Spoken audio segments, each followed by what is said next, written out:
Mob Psycho 100, Episode 2, Doubts About Youth. The Telepathy Club appears.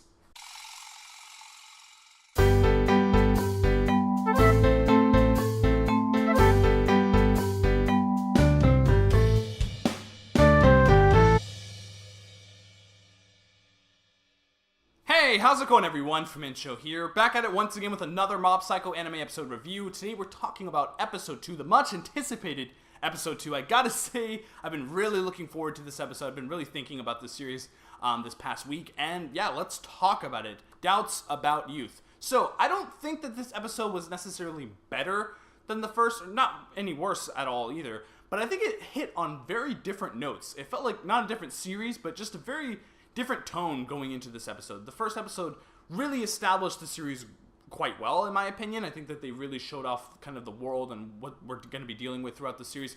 But this episode was definitely more about character building, especially with the character of Mob, the main character, and seeing a little bit of this telepathy group as well, seeing them kind of interact in the school scene and everything. I think that they're going to be, or at least I hope they're going to be prominent characters throughout the series, or at least Tome-chan is going to be. So that was really interesting. I think that definitely hit on those marks. So, the telepathy group. This episode starts, we have this telepathy club. They're all lazy. They just like playing video games and eating chips during school, and they're about to be abolished. They don't have enough members. They need 5 members to survive, and they're about to be abolished, so they look for another member, and of course, they have to choose Mob because he really doesn't have anything else to do except, be a part of Reagan scams.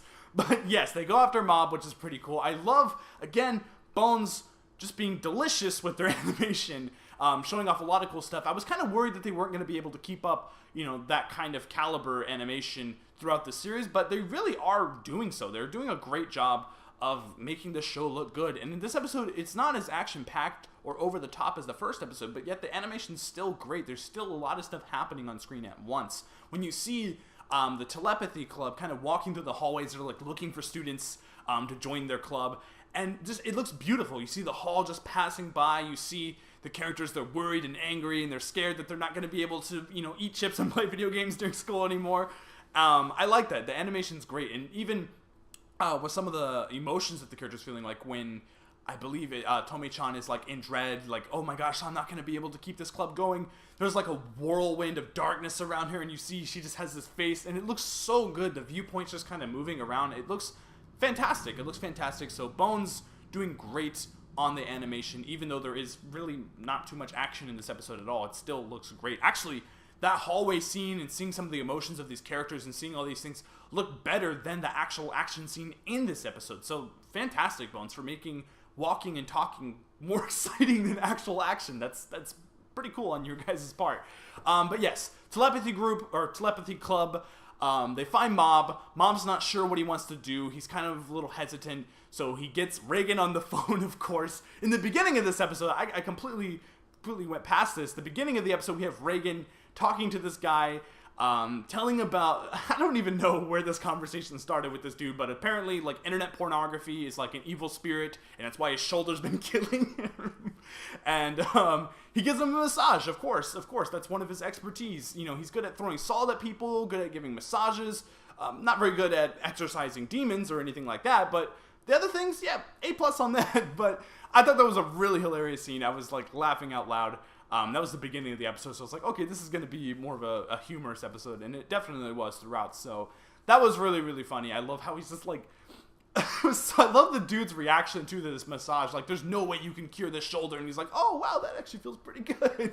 I thought that was really, really funny. I love the character of Reagan. I gotta say again, Reagan is an awesome character. I love how he's basically using Mob for his, his specials and everything, how he can exercise these spirits. I love how he's just straight up using him, but yet he still like respects him. He's not like this complete jerk, but he's using him, because without Mob, he's nothing. He's a complete fraud. So I don't know, that dynamic is just really resonating with me for some reason. I really like how that's paying off. I hope that this continues throughout the series. I think that so far is one of the stronger points of the series is Reagan and Mob. So hopefully that continues onward in the next episode and, down the line of the series. So yeah, great on that. But anyway, gets Reagan on the phone. Really funny conversation between the two. They go back and forth. They get Tome-chan on the phone, which is like the club leader, I'm assuming.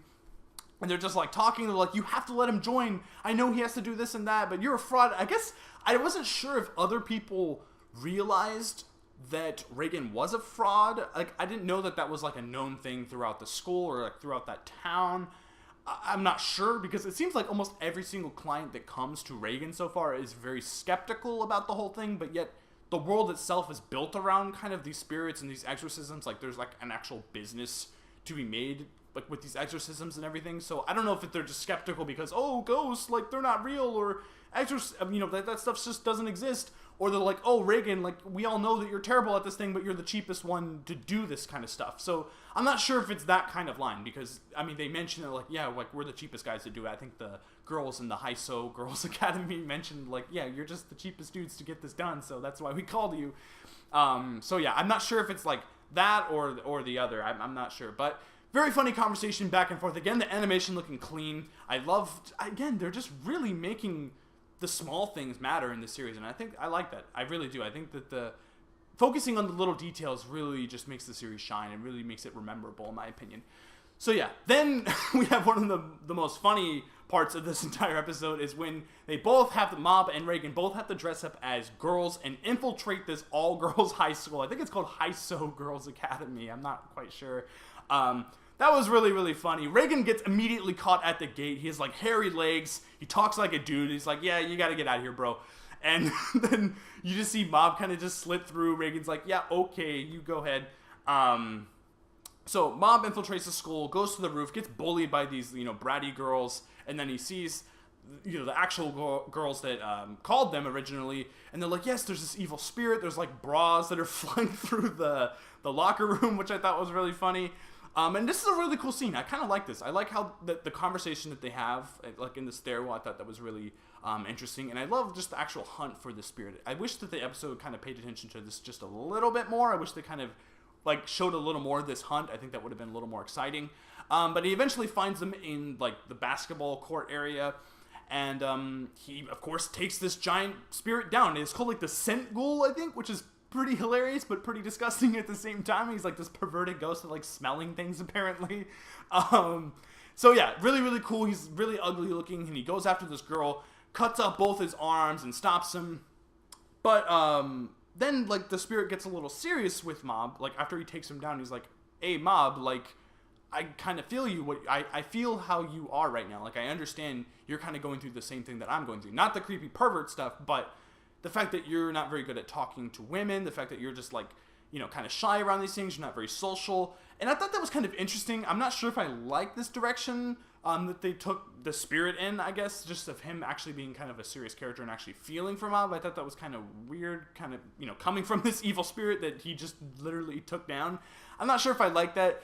And another concern that I'm having, okay, I like what the spirit, what the scent ghoul says to Mob. I think that those sentiments is really interesting, and I think that really changes how the character goes. But it's kind of weird that he's saying that in the first place. But a bigger concern than that, that's forgivable, but a bigger concern than that, going through this series and, continuing onward, is I hope that the character of Mob doesn't become OP the way Saitama was. It worked in One Punch Man quite well, because that's what the series was about. It was about this character just being overpowered and not having anyone to put up a fight with him. But with this character of Mob, he's just taking out every single apparition really easily, like, not really putting in any effort whatsoever. So I hope that he eventually struggles a bit and has trouble with taking down these spirits. I don't want him to be, I don't want it to be so easy. Like, I want an actual fight. I think that would be a little exciting, especially in the animation department. So hopefully that doesn't continue on throughout the series. I don't want another OP, emotionless character. I definitely want to see him kind of struggle a bit with his abilities. So hopefully that's something that they capitalize on. Maybe when he gets, his emotional meter up, you see it happening throughout this episode. I think we're at, like, I want to say, like, 30% or 50%. I can't quite remember. In his percentage of, like, him about to explode, because once when he reaches 100, we're not quite sure what happens. He's like this giant, I'm not quite sure what happens. So you see it kind of building up throughout this episode. I think it was at 30 by the end of the episode. Hopefully, I don't know if it's like that's going to build up throughout the series or just like the first couple episodes. I'm not sure, but it's going to be interesting to see what happens, once when he does explode. I'm not sure where that's going to take place or anything like that, or how destructive it really is. that's going to be pretty fun to see. But yeah, all in all, this was a really good episode. I don't think it was as exciting as the first episode, but it is a sophomore episode. I wasn't expecting it to be as over the top, and it really wasn't as over the top, but it was definitely character building. We definitely dive deeper into the character of Mob. You see how he feels towards other people. You understand his emotions. He's sad, yet not really sad. He's a troubled youth. And again, that goes to the title of the episode. He's a troubled youth. And I like that. And I was kind of worried going into the series, like, oh, we're going to get another emotionless protagonist, similar to Saitama. But it's very different because Saitama is a young adult, and he was a normal person for the longest time until he became this way, you know, when he became OP and basically was bored of life.